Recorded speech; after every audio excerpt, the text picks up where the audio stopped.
TI Launchpad. Can't you see I'm busy here? Don't be held hostage by the board order. Go to digikey.com to find thousands of boards in stock, all ready for immediate shipment. Hey everyone, and welcome to the 10th episode of Make Live for October. My name is Tyler Weingartner, and I am joined by Kevin Walseth from DigiKey. Hey everybody, how you doing? So we're not in our usual spot for Make Live, are we? No, we are not. We are in Denver. We're in Denver for Maker Faire Denver, but more importantly for the Sparkfun AVC 2017. So the Sparkfun AVC is Sparkfun's autonomous vehicle competition. It has everything from your standard autonomous vehicles that run on a track outside to some crazy battle bots up to 30 pounds. And I've watched some crazy destruction out there today. So it's pretty cool. So we do this live stream with Make, and we also have a great relationship with Sparkfun at DigiKey. So that's kind of why we thought we'd tie everyone together. We have a shirt that says #DigiFun, which is DigiKey and Sparkfun, just kind of doing something different, something fun. Yeah. And of course, as I introduce them at every single episode of this, if you're not familiar with DigiKey, you should be. They are a wonderful distributor of electronics components and products. Everything that you need to build this project, you can purchase from DigiKey, including Raspberry Pis, Arduinos, and even all the discrete components like LEDs, resistors. Anything you need to build your next electronics project, you can get it from them. They ship fast, and they're wonderful partners to work with to make this series possible. Well, thank you very much, Tyler. And we really do thrive on our customer service and the amount of products we have in stock. And we love the partnership with Make and Sparkfun. You guys are great to work with. We love doing this Make Live series with you. I know you've had some amazing projects on this show, so thank you for what you do, and we really appreciate it. Yeah, and we've been having a ton of fun building them live for all of you guys there. Now, there's a particular reason why we're here on location for this event, and that's because, if you've probably seen in the banner below, we are building an autonomous car. Now, it's not a full-size autonomous car. It is a 1/16 scale RC car, so we're going to take this, we're going to tear it apart, and we're going to give it some new brains, and hopefully we'll be able to drive it around on a small track in the room that we're in here. We're going to see if we can do that by the time we're done here, but at some point we'll at least be able to show you the track where everybody's competing on outside.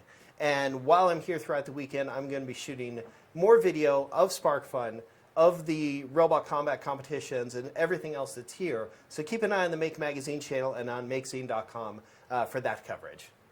All right, well, thank you very much for allowing me to sit in and talk with you. And I'm going to let you get to your build because you have some fun work ahead of you. Yeah, we certainly do. So thank you, Kevin. All right, thank you. Have fun. Have fun in Denver. Thank you.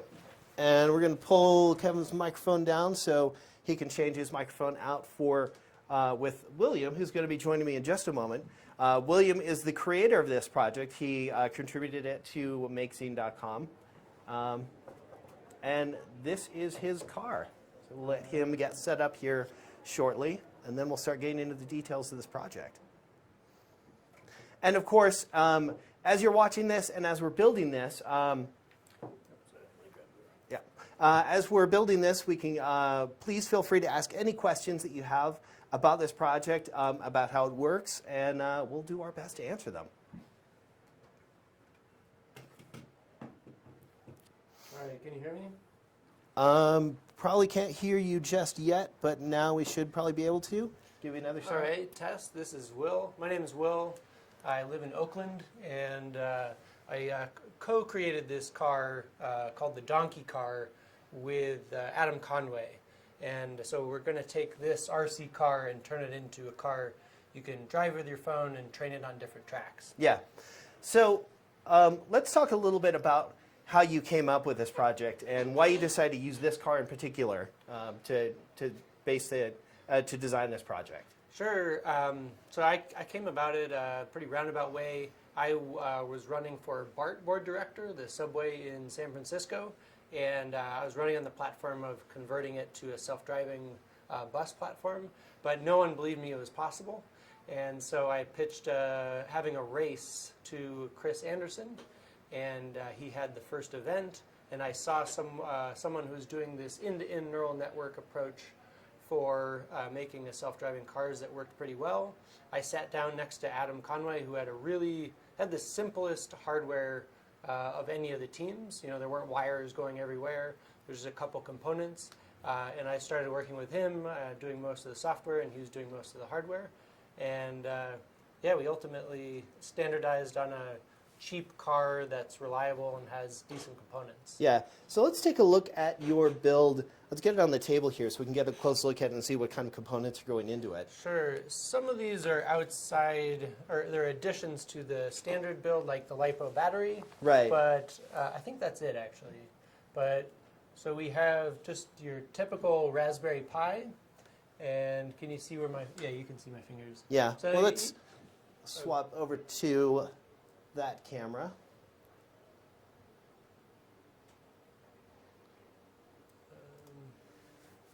Okay. Okay, so now we can get a look. Let's make sure we're focused here. Okay, that looks good. Okay, so you have your Raspberry Pi, typical Raspberry Pi 3B, Yeah.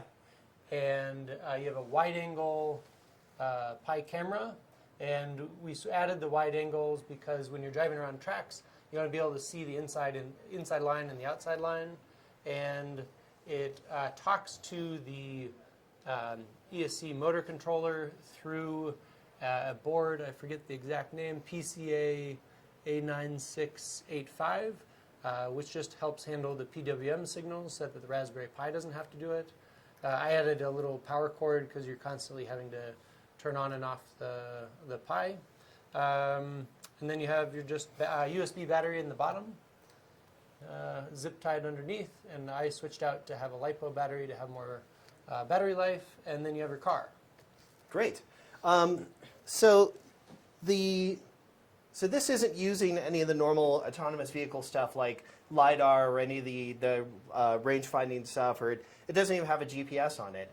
It's relying strictly on that camera to navigate the course. Yeah, we're just using end-to-end neural network. So what that means is it's taking a single image frame and it runs through 4 layers of convolution, and then it has a single dense layer, and then it outputs a steering and a throttle value.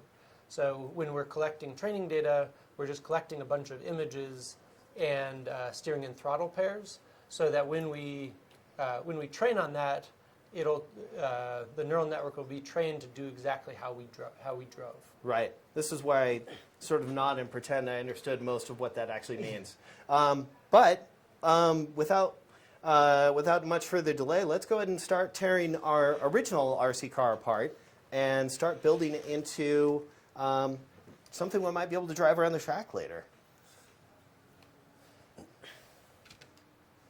So the first thing we need to do is, well, obviously we do. I mean, this is pretty much fresh out of the box here. And so the first thing we need to do really is get the original bodywork off of there. And yeah, what you'll see is you have your receiver. So the car comes with a controller, right. And most RC controllers are the radio signals go to the receiver, and then this turns those commands into PWM commands, which then go to your ESC, which takes battery power in and outputs values for your servo and for your throttle. Okay, so I guess the first thing we'll probably need to do is pull these out and then connect them to, at least free them up so that we can connect them to our servo controller board. Yep. We probably need to be mindful of which one of these is which. We can look later. Okay. Yeah. Although this one came out of channel 1, and on RC stuff, the default is channel 1 is throttle and channel 2 is steering. Okay. And so then the next thing we need to do is put our sort of base plate on here. I'm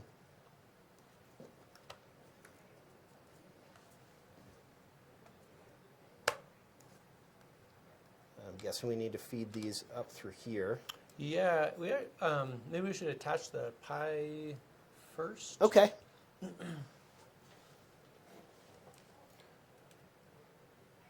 Get Actually, haven't built one from the ground up in a while.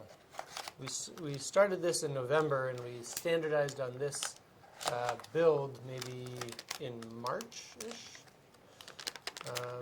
And Adam Conway did a really great job of just making the hardware durable, because you often crash just because you're a bad driver or because you made a bad pilot, and having these things really well secured helps you drive it over and over again. So we already have one question that maybe you might know the answer for. This is from user Ninja Master. Any good sources for microhydraulics? I have never put any microhydraulics on these cars. Okay. So I don't know. I'm not even sure what that is referring to. If we're talking about using those Maybe as like linear actuators. Maybe shocks. I'm not Yeah. sure. And so some of the parts that you need are these little machine screws. Mm-hmm. And the only way I've found to get them is in bulks, a bulk of 100. Yeah. So when you get them, you have enough to build many cars. Yeah, fortunately they're pretty inexpensive.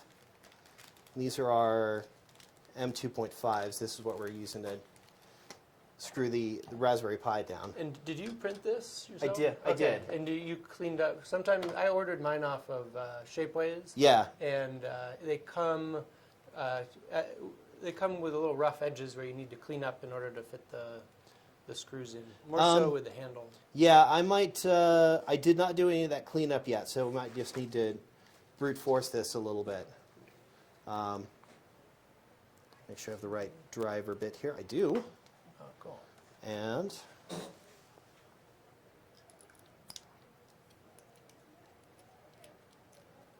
go in there.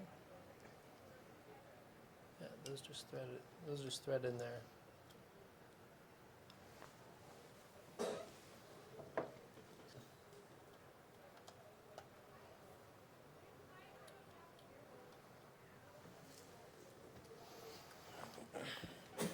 another question: do you know where to get RC gears with high gear reduction? Are you pretty familiar with the RC world, or did you just? I am not. Again, I hardly know anything about the hardware. I did the software, and Adam Conway did the hardware design and made all the key decisions. Okay. To keep it, and our ultimate goal was just to keep it as simple as possible. We've been to enough of these races to see that the people who have a lot of different parts on their cars have a lot more things that break. Yeah. Well, that's the basic engineering concept of just keep it simple. Yep.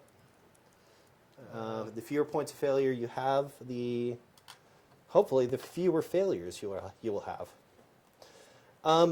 Now, there's a particular reason why you chose this car as a platform, but could you use any RC car for this project? Yeah, definitely. You can use almost any hobby-grade RC car, anything that has the 3-wire connectors coming out of the ESC. I looked at trying to use my son's RC car, but it had an integrated ESC, so the receiver and the ESC were integrated, and so you couldn't actually connect it to the Raspberry Pi or the motor controller. Mm. And the reason you don't, the hardware decision to add the motor controller board was so that the Raspberry Pi doesn't have to use any computational power to create the PWM sine waves. Yeah. So it can focus on just getting its signal back to the server so it can do all the computation. Yeah, actually, all the computation happens on the Pi. Oh, really? Okay. Yeah, we'll normally train it on a laptop or a GPU server, but then we'll move that neural network model back to the Pi, and the default model is small enough that we can run at 30 frames a second. Okay. I assume this was using like a ship-to-shore model where the Pi was gathering the data from the camera, maybe making some rudimentary computation on, then sending that back to the server saying, what do I do? And then the server says, go go this way. Yeah, well, it's been really fun to figure out like what are the constraints of the Pi and what can we use, or what do we need to use, or what computation can we do on the Pi and what do we need to put on the server. And is this the orientation? I put mine on backwards. Okay. So either way will work. Yeah, I think you want them close to where the wires come out. Yeah, let's do that.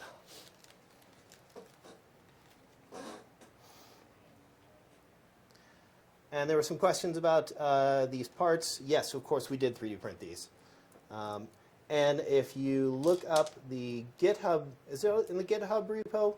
For the instructions? Yeah. Yeah, the instructions we compiled all together on a website, donkeycar.com, Right. and we don't sell any kits or anything, but we have the instructions and links to all the parts. Yeah, it near might as well be a kit. I mean, there's not too many parts to it. You do need to 3D print these parts. There's one other part, which is the roll cage, which is somewhere on the table here. I'll show that in a moment. Oh, there it is. Yeah, it's actually my favorite feature of the whole car, the handle, because you're constantly having to pick it up, whether you run it into something or If you could hold it up a little bit or more. you just need to grab it. Oh yeah, here we go. Yeah, again, Adam Conway designed this, and so it attaches to the car and it works as a handle, also kind of a roll cage, and the camera is offset behind the bumper, so if you run into a wall, it doesn't scratch your camera, and the camera is angled down 15 degrees, so that you, especially if you're working on line tracks, you see much more of the line than you do above the horizon, even though we still train on the whole image. Yeah. And so is this car optimized to work on lined courses, or can it run on any course? So yeah, we're learning the limitations of the car here at the AVC course, because that is designed to accommodate the Power Racer cars. Which, actually, we should probably show. We have some video of that course, so we can take a look at it here. This was filmed earlier this morning by Kevin from DigiKey, and so we have a couple of different obstacles out there. We didn't get to quite see all of them in this drone video, but if you look at this blue, this thing at the back of the track, this blue ramp there, that's a moving pedestrian that's cycling back and forth. I think it's a cardboard cutout of Captain Kirk. Mm-hmm. There's a jump out here. Of course, now we're flying directly over the middle of the track. There's this sort of climbing wall and these road cones. And there's a few different competitions that are happening here this weekend. There's one that's strictly a race for speed to get around the track the quickest. There's another one that's a little bit more task focused, and I think that's where a lot of these obstacles come in. The logistics class, they're trying to pick up those rings in the center of the course and then take them to the other ring, or take them to the other side of the course. Okay. And then we have sort of a silly one where I guess they make other teams are making cars that a person can ride on, and then that rider is going to be carrying a Nerf gun and a cup of coffee in their hand, and the goal is to knock the cup of coffee out of the other competitor's hands. I didn't know that was happening. I think they're calling that the Car Wars competition. Okay. And I can't wait to see some of that. One other question we had here.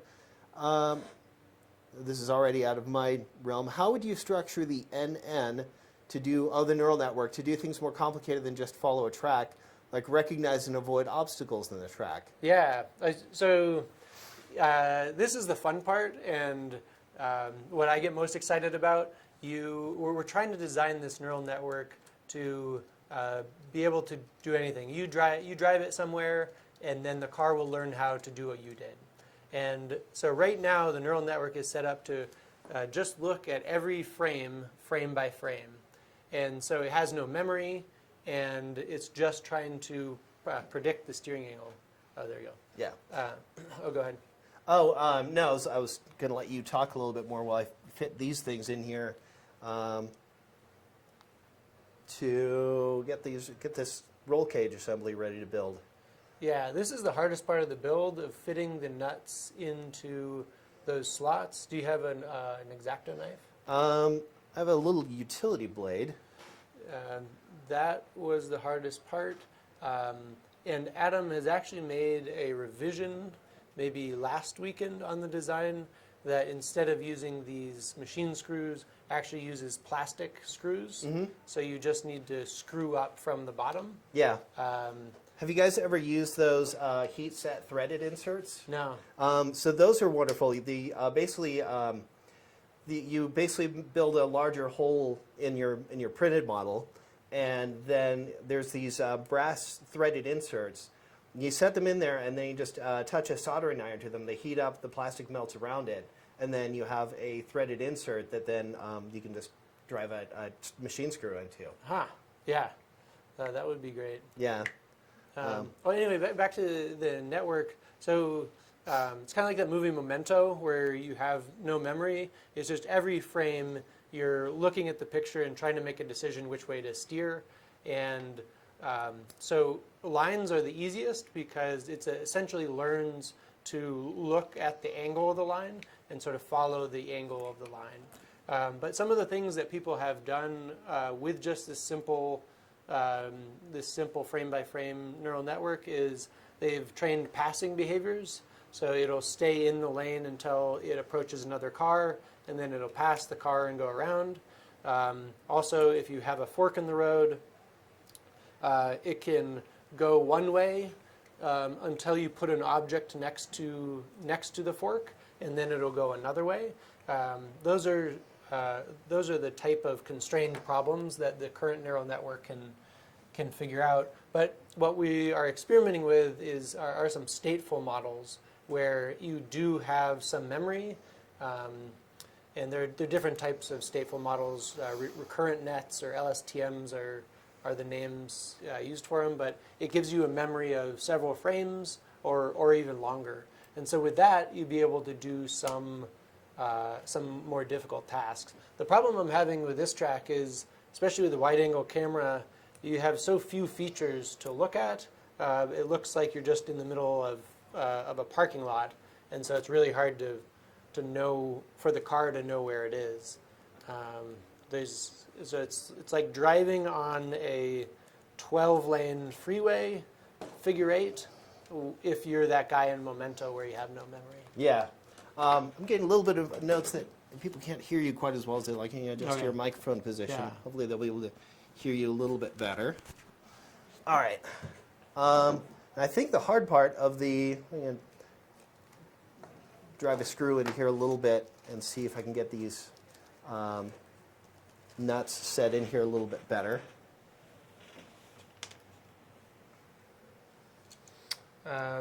Yeah, and so right now we're just going through the hardware design, but half of the build is actually getting the software to work. And on that donkeycar.com website, we have a link to the SD card image, which for this tutorial I've already burned onto this SD card. But that SD card comes with TensorFlow already loaded and Keras and all the software that you need to run. And the Raspberry Pi Foundation is amazing, just how they've pre-compiled all those binaries. If you try any other board, you just run into a litany of errors that you need to fix yourself. But for the Raspberry Pi, it was really straightforward to install all the software. Excellent. Now, you mentioned you were originally coming to this project because you were trying to adapt BART into a self-driving system. Yeah. What at this point, what are your continued goals of this project? Yeah, so the race ended in November, and I didn't win. And so I sort of set a personal goal of trying to, in a year, so that's coming up in November, trying to train some sort of demonstration project that could drive cars like trains. So you can imagine, this is going the wrong way, but two cars driving close to each other, so that you can fit a lot of people in a single lane, but also have the flexibility of a car being able to go on your own routes, and then the trains wouldn't have to stop at every stop. So on a subway, you have to stop at everyone else's stop. Right. But with a self-driving bus system that drove close together, the bus would only stop at the stops needed for the people on the bus. Yeah, that makes sense. But we'll see. The community that's developed around this sort of donkey car project, as well as the DIY robocars events, has been really great. And people that are better at software than me have joined and built simulators. So you can actually use the donkey car software with a simulator built with Unity and sort of test out these different models, stateful or not, and see if they work in a simulated model before you try building your own track or whatnot. Yeah. And what?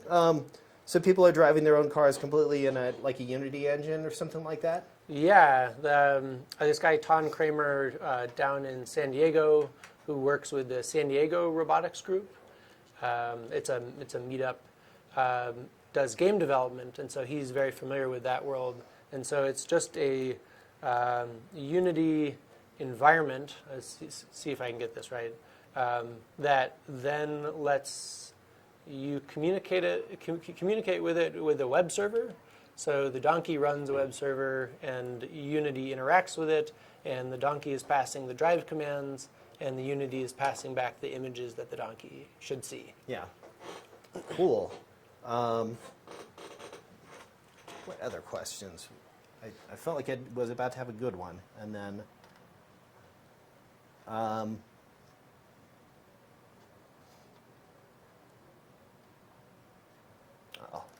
In the meantime, get this roll cage fitted on here. Oh wait, this is still completely free of the electronics, so we can just do what we want with it.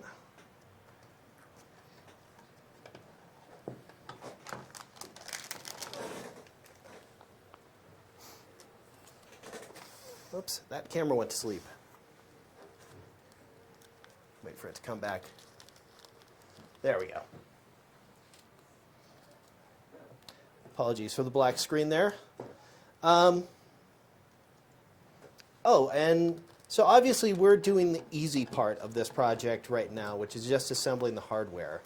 And really, this is developing a platform that later on it's kind of up to you to help develop how it's going to be able to navigate and get around. So what kind of programming skills should somebody have to start, like what kind of coding problems are people going to be solving from that point? Sure. So all of the code is written in Python. Okay. So It's a good accessible language. Yeah, so if you're familiar with Python, you'll be able to contribute.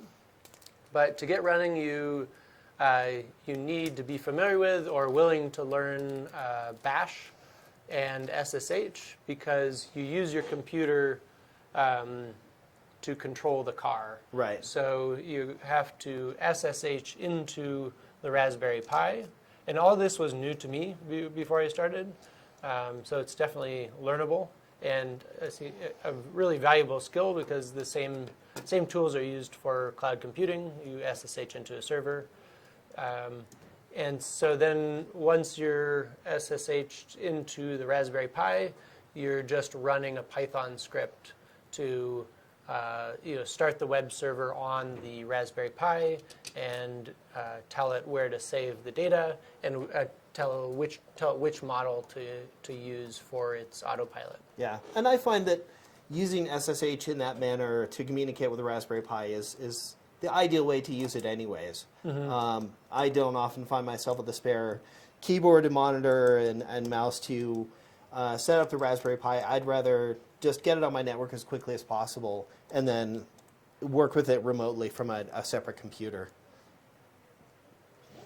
Yeah, and it's really only one command, the SSH, and then you have to find your car on the network and then enter the password. And then the other command is SCP, which is essentially SSH, but just lets you transfer files between the Raspberry Pi and the computer, because Raspberry Pi isn't quite powerful enough to train and do the backpropagation to actually build the autopilot. So you have to move it to a laptop or a server.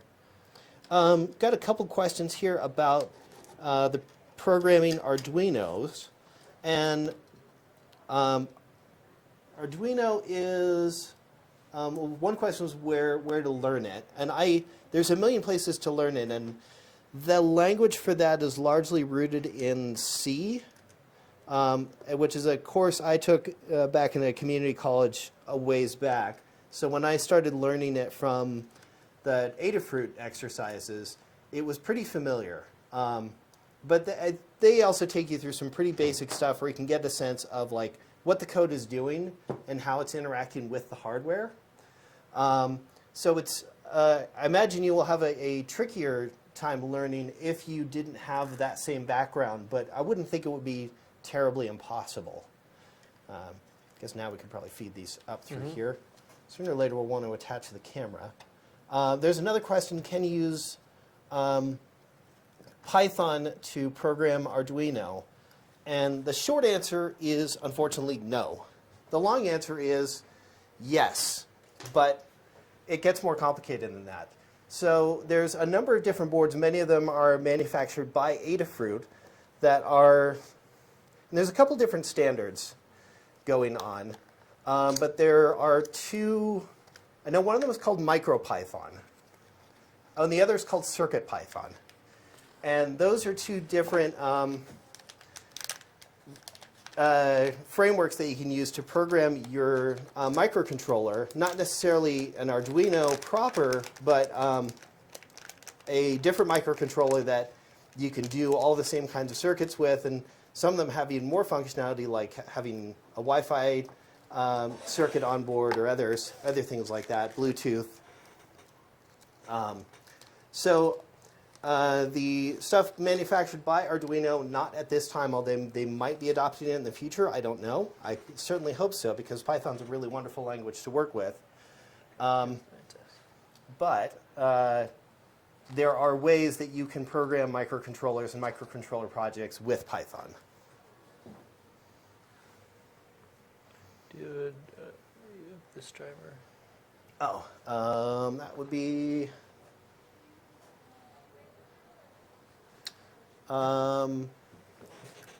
somebody else, I built a car like this a while ago, and I wanted to just drive it around the house and avoid obstacles. Would you recommend a neural network system, or does it really suit what I'm trying to do? To drive around the house? Yeah. I guess I would ask, are you trying to have it build a model where it learns the house by, sort of the way a Roomba does? Do you have a knife or? I do. I think we'll just open these up.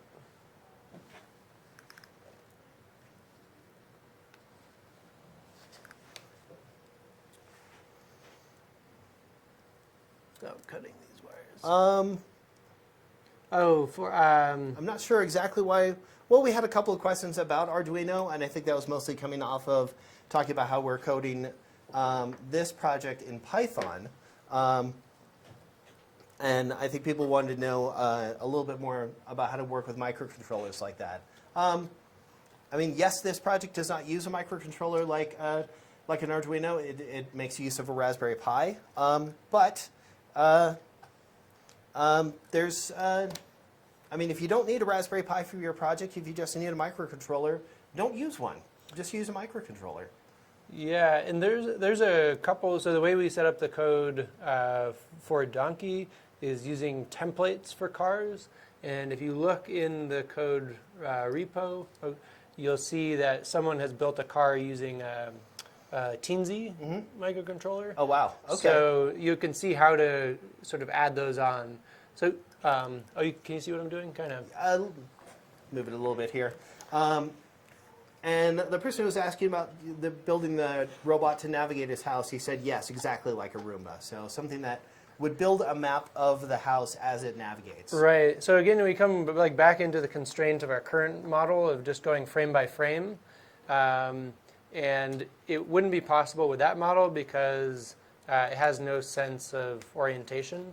But I was messing around before this weekend trying to get it to work before the race with visual odometry and SLAM. So you could build a map with the images from your camera and then navigate it. But that is certainly in the development branch of the code right now. Yeah. So what I'm doing now is attaching the, this is coming from the servo, and so I know that the default is the servo goes on channel 1, and so there are little channels, channel numbers next to each of these places to put the cords, and the black is ground, and so the ground is the pin closest to my right hand. And so that is the servo, and the other one will be the throttle. Where is that one? There it is. And for attaching the camera, we want the orientation with the ribbon pointing down. Yeah. Try and keep this from this frame being completely full of hands. Yeah. Okay. So those are on there. That throttle one is kind of tight. Are we using PWM to control speed? We use it to control throttle, which in turn will control speed. But it's one of those constraints that you don't think about before you get into it, or at least I didn't. I guess that's good, even though it's tight. Without speed, you don't know how fast you're going, and so as the power of your battery drains, the different throttle values equal different speed, especially with these nickel hydride batteries. Yeah. And there was another question about which Raspberry Pi we're using. We're using the Raspberry Pi 3, and I'm assuming, well, partially because it has the onboard Wi-Fi to communicate with the server. But we probably also need the CPU horsepower in there as well.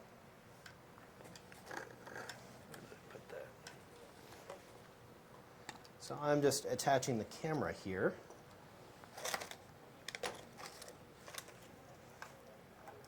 Which are you looking for? The USB, like a power cord? I think there should be one in there. Is there one in here? Or maybe this is it. No, this is the... if not, you can use mine. Or I probably have one. I thought I left one in there. And so I'm gonna take this SD card, which is needed for the Raspberry Pi, and plug it in. And this is a bit precarious, but you only need to do it once. And so, can you see it? Okay, so you can see. Oh, and while I have it here, you can see it's a ScanDisk Ultra, and there are a bunch of different kinds of SD cards and brands. And if you get the cheap ones, they won't work, and you'll try to debug everything else and waste a bunch of time. And we haven't had any troubles with these ones, so I'd really just save yourself the headache and get the one that's recommended in the instructions. Yeah.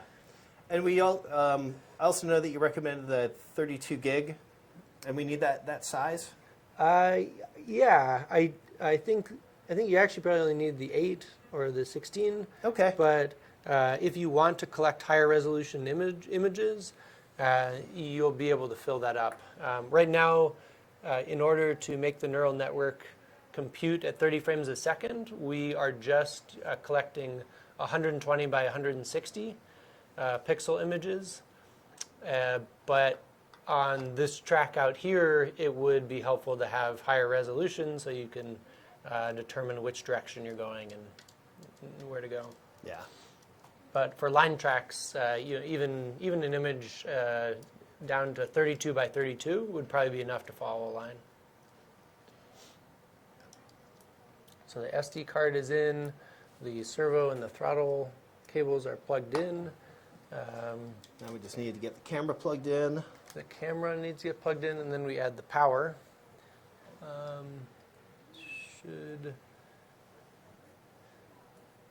So when I was first installing these cameras, I didn't realize that this little securing tab would pop up, and so I was just jamming it in there. Yeah. So it makes it much easier if you lift those tabs up.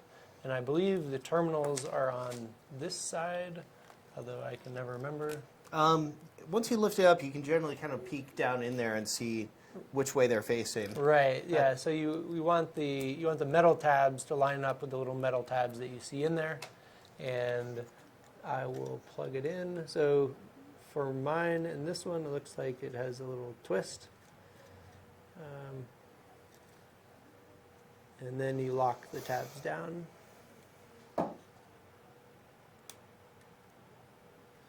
And pull this back a little bit.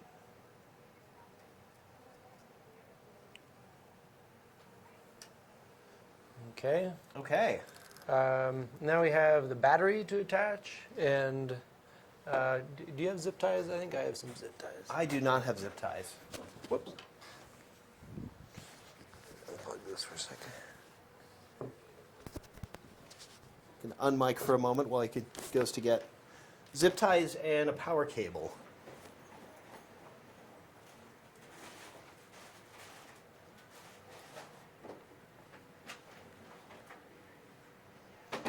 I gotta say, it's awesome to see so many people that are also invested in and trying to build autonomous vehicles themselves.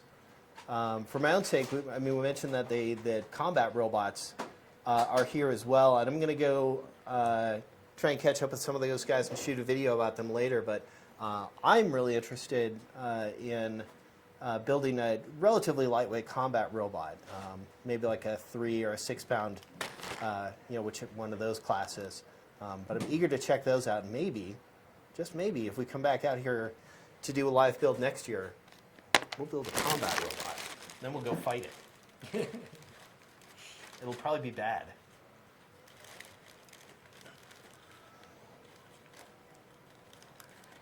All right. I've got some zip ties here. And the way that I found, I actually haven't attached one of these bigger batteries to one of these smaller cars, but I think it should work fine. Oh, we should have you put your mic back on Oh, and stop setting things on the mic. Sorry for the noise there. sorry. No, I'm not on TV ever. So. I'm only on TV on the internet. Yeah, sorry about that, guys. So now we have the zip ties, and we're just trying to find a secure place to put the battery, which will be powering the Raspberry Pi, because the car battery only powers the car, and we're experimenting with ways to get the car battery to power the Pi so that we don't need an extra battery, but we've found that when you use the throttle, it'll disrupt the power enough to cause problems with the Pi, and then you have one more thing to debug. Yeah. Yeah, those things can be tricky getting them in. But Maybe we'll just say the rear ones are good enough for now. okay. So I found that you can actually fit these zip ties underneath the Pi like this. And then we can attach another zip tie to this side. And then it'll wrap underneath.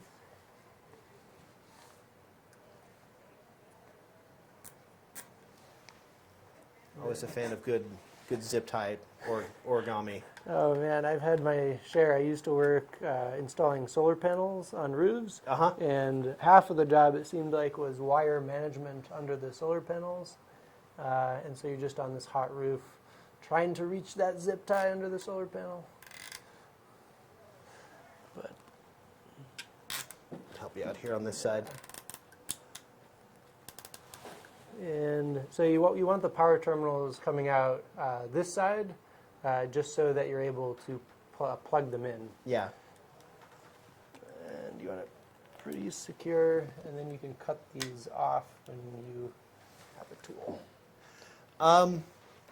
Scove Jewel is asking, what is a good place to start if I want to get my hands on try my hands on creating a lightweight BattleBot? I've seen a handful of Instructables that share, one is a start to finish Instructable of how to create a small combat robot. I think a 1 or a 3 pound one. And another Instructable that is more general in knowledge, talking about a couple of different designs and how to come up with your own design. And then a friend of the Make community, a gentleman by the name of Zach Lytle, who runs a company called Bot Bash Party, where he has very tiny combat robots. All of them are, I think, in the like 6-ounce range. And you can hire him to bring his combat robots to your kids' party or a corporate event. But anyhow, he insists on what he refers to as CAD, or cardboard aided design, which is your chassis will be some of the most difficult to work with when designing your robot. And so just first get all your components together, design it out of cardboard, and then work from there to refine your design before you start getting into harder to work with materials like Lexan or aluminum. This started as a cardboard model where the camera was duct taped to the cardboard, and it worked well until you crashed or it got wet. Yeah, and are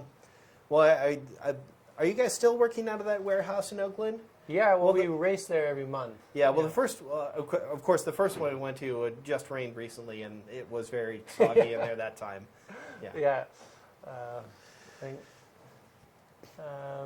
Okay, so we have the battery plugged in. We can see that the Pi is on. I thought this would turn on as well, but maybe that just turns on when the car turns on. Oh, well, we still don't have the jumper cables going from the Pi to the... absolutely right. Yeah. I'm going to undo this. Yeah, so we've got a couple of jumper cables in the box there. We can get those plugged in. Why the Raspberry Pi doesn't come with a power switch, I'll never know. Something that, even if it was a software command, that, be like... Yeah, there's something. Okay, we got jumper cables. As root, say, shut down now. Well, through SSH, you can do sudo shutdown. Right. But the power is still on. I don't know. It seems like just a little button would have saved a lot of people work. Yeah. So I'm just going to match what's on my car. Okay. That's always go from a working reference. Yeah. Okay, so we're matching these GPIO pins from the Raspberry Pi. See if I can get an easier angle on that so you can see what's going on. And these instructions are are documented online. And so what is it? The first pin goes to the second pin. And the second, oops, I'll change colors. The second pin will go to the third pin. So we are getting pretty close to the end of the hardware setup for this. And folks are asking if we're going to be able to show how the software works. I believe we'll be able to show how the software works. I'm not sure we'll be able to go through train and driving model and then show it actually driving around. Because we're just in this small office, we were originally going to be doing our broadcast from the AVC track outside, but the only internet connection they had out there was Wi-Fi. And with everybody here in for Maker Faire, that connection wasn't good enough for us to be able to do our broadcast on. So that's why we had to come in here to this office where we have a lot more limited space. But what I would like to do is get videos of both William's car out there riding on the track and maybe ours that we've built here today. And we can get that into a video later on. So I connected those cords according to how it was connected to mine, and now we're getting that light that I expected, showing that we do have power coming to that motor controller. And so now we could do some wire management here, but for the sake of just getting going, we'll turn on, we actually don't need to turn on the car. So now all we need to find this Pi on the network and then SSH into it. And the first thing that you have to do is calibrate your car, since these servos that come on the cars don't have any default values. So Do you want to try to film my computer? Yeah, while let's you do that. find- Yeah, unfortunately, we weren't able to get a cable to get William's computer plugged in directly, but we're going to do this the old-fashioned way and hopefully get the best picture we can of this.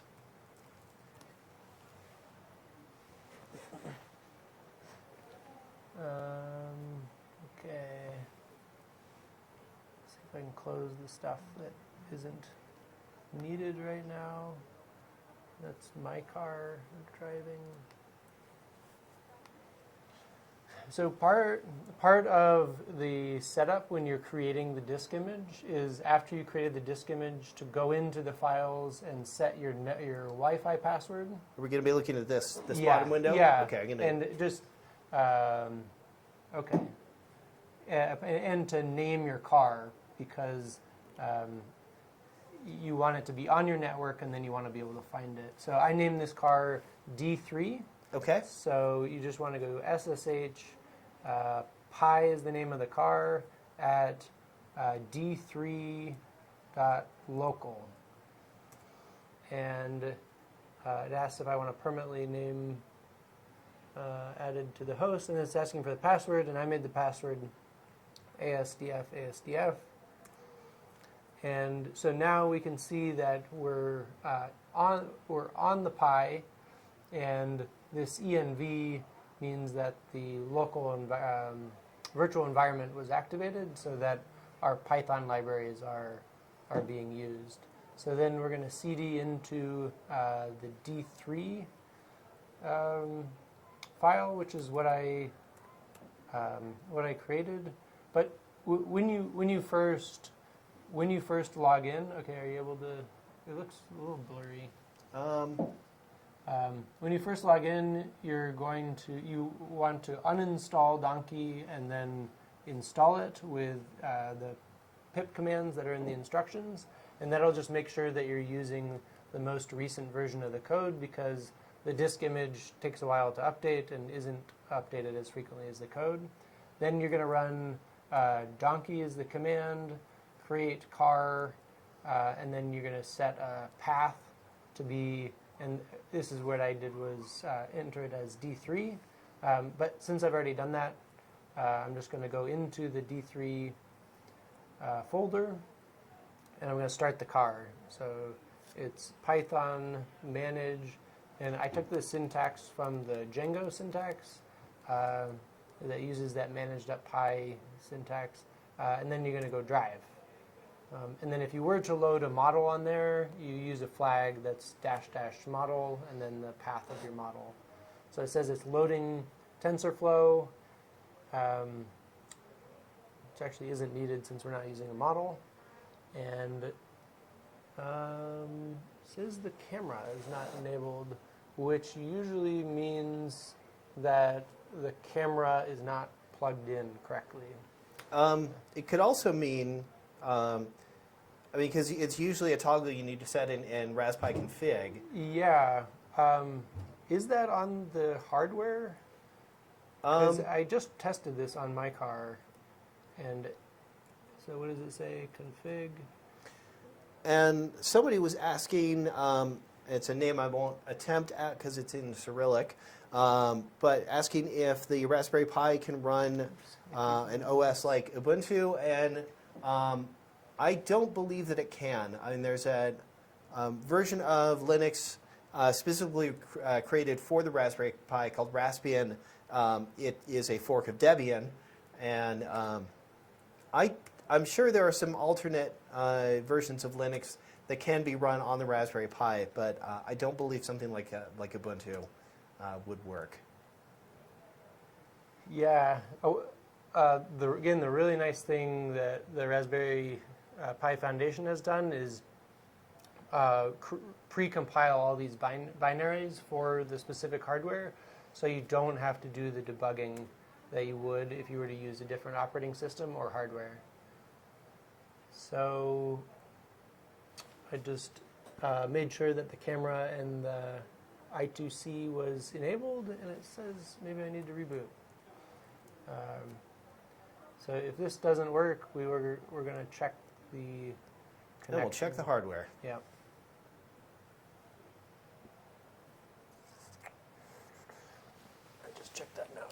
All right.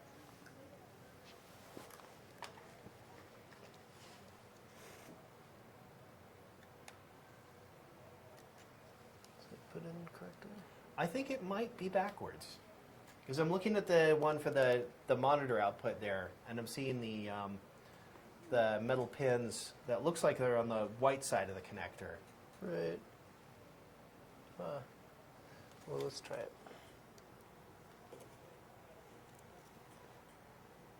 'Cause it's definitely the other way on my car. I think it is this way. Again, always good to work from the The working. the working model. That should work. Okay. So the pipe was broken because we rebooted it. We should just do the same command. ASDF, ASDF. We're going to CD into our directory. Sorry for moving around this computer. That's all right. And then we're going to try driving again. Get our focus in and come back to the computer there.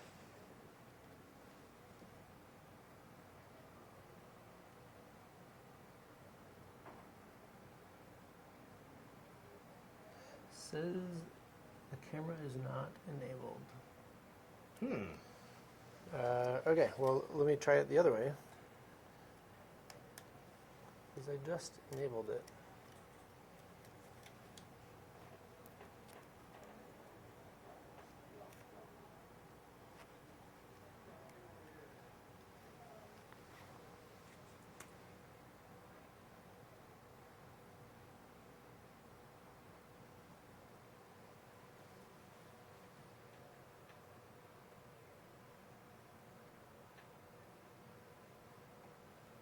So That looked like a lot more information. Was it? Including maybe some errors. Okay. And I know this error is because you have multiple instances of the camera trying to be used. So I'll try to reboot it.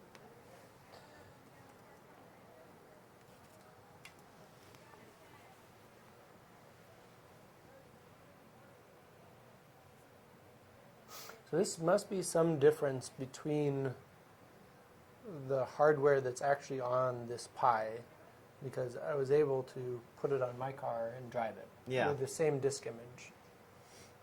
Well, if we futz around with this too much and we aren't getting any result, we could accept that the car we've just built is effectively the same as yours, and then we could show how the software works on your car. Yep, that would work too. Although it's really nice when things just build from the ground up without problems. They certainly are. Okay, try this. Yep.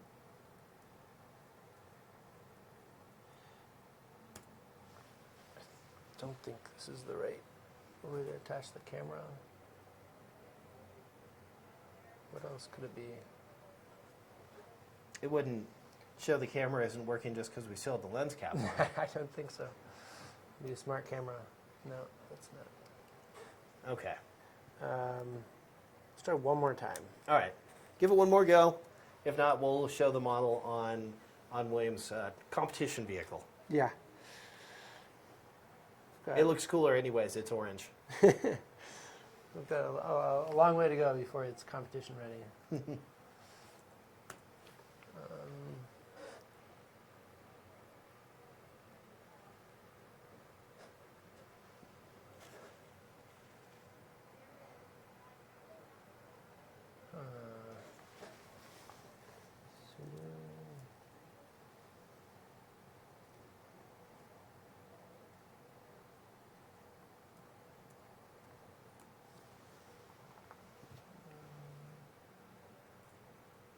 Interface options, camera. Would you like the camera interface to be enabled? Okay. And the cable on the camera side is plugged in the same way on yours. Yeah. I thought for a second maybe we shouldn't take for granted that the camera came out of the package with the ribbon cable attached correctly. Oh, that's true. But yeah, they do. They are connected in the exact same way. Okay. We gotta figure out this Okay. offline. Yeah. But, we can go on my car, which is just called D2. If I add D2.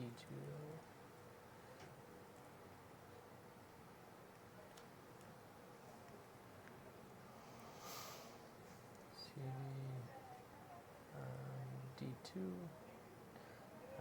And then we're just using the same command, manage.py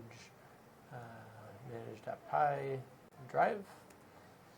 And what this is doing is starting up a web server, and then it'll start this thing called a drive loop, and it's just looping through these different parts. One part is the camera. We have a couple Lambda parts that adjust the steering to be categorical, and then we have some actuators. So, yeah, actually, is it still on the screen? Yeah. We're on the upper screen right now. So now you can look at, you can see on a broader view. Yeah, let's get a bigger look there. I'm going to come back to us while I reposition the camera on here. Okay.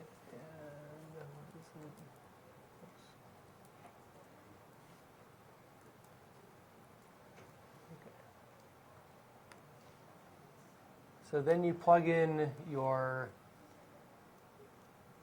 address of your car, so it's d2.local, and then the port that we run the web server on is 888.7, and then it'll kick you to a drive URL. And so what you're looking at now is the image from the camera. You can see the car, you can see Tyler and myself, and you can drive it. I'm not sure if the car is on. It is on. So you have this touch joystick that you can steer, and you should. You're Swing this over so we can see the wheels turning.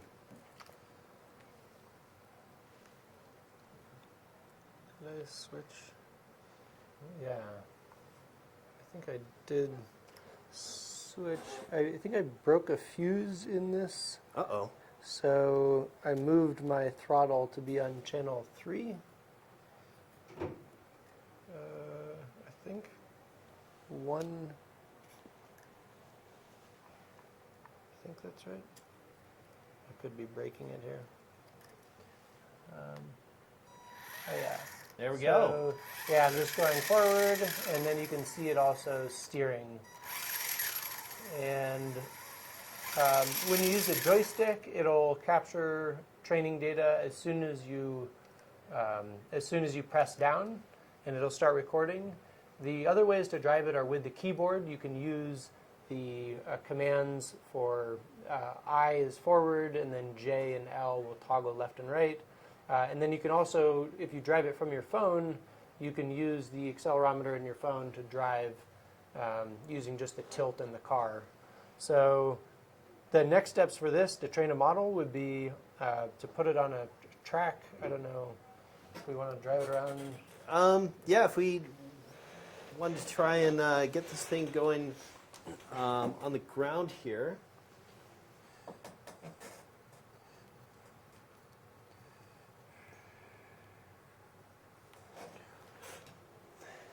So what do you see? Oops. So maybe I could show what you see on the phone.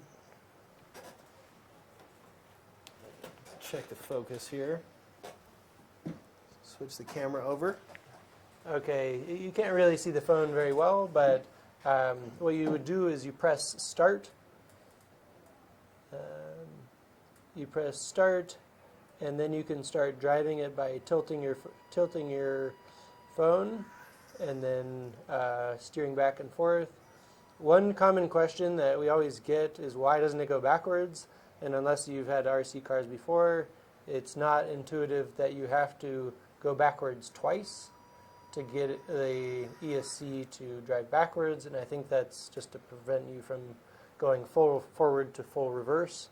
And then when you're ready to drive a track, and I'm going to stop the vehicle. One thing to remember is if you're driving with your phone and someone calls, stop your vehicle before you answer your car, because I've had a couple times where the car will race off when you answer the phone. So here's just continue on with the last command. That well, it's actually with the accelerometer, it'll just like drive forward or backwards because you've picked it up. So here's an example track. This is just some white ribbon I got on Amazon, and you make a circle track, and you just try to stay on the line as try and clear up these cables and as also much as you can. And so you'd collect training data when you want to, and if you mess up and drive off track, you can clean up the data later. And there's a guy, Kenneth, who wrote sort of like a data annotator that lets you clean up the data. So we don't have enough room here to really drive it around, but that's how you would train your own pilot. Yeah. James Edwards was just asking, do you only have to train it once to do the line follow? Yeah, so on something where you have like a clear directive for steering, so if you're following a line and when the line turns, your car turns, you can train an autopilot that works pretty reliably in about 10 laps. Okay. And it works even on different color carpet and all that sort of stuff. Yeah, because really then all it's looking for is the line to follow Right. to register where it needs to be. Okay, well, I'm wish we could have figured out what was going on with the camera here, and of course, absolutely wish we could get this thing out on the real track to see how it runs. But overall, I would say we, with a little bit of troubleshooting, built a remote control car, or not a remote control car, but an autonomous car, something that can navigate its way around a course on its own. William, where can people find out more about your project and the work that you're doing with the Donkey Robo car? Yeah, so we posted all the instructions for this on a website called donkeycar.com, and it has a list of all the parts you can get, the instructions, and our Slack channel where someone is almost always on that can answer questions, where you can see new features being posted about the code, and just generally get involved with the community.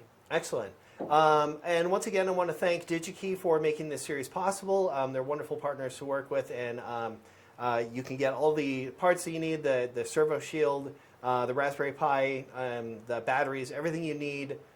Except I don't think you can buy the RC car from them, but just about everything else. And of course, we want to thank them for bringing us out here to the Sparkfun AVC 2017. And we're going to be doing more coverage from this event, both from the autonomous vehicle competition, the robot combat, and everything else that's really cool here at Maker Faire Denver. So keep an eye on the YouTube channel and makescene.com for more content from that from this weekend. Once again, I want to thank you, William, for joining us on the stream today. I want to thank everybody in the chat for all their great questions and all their great comments. And other than that, thank you very much for watching, and we will see you next month with the next episode of Make Live. Thanks, guys.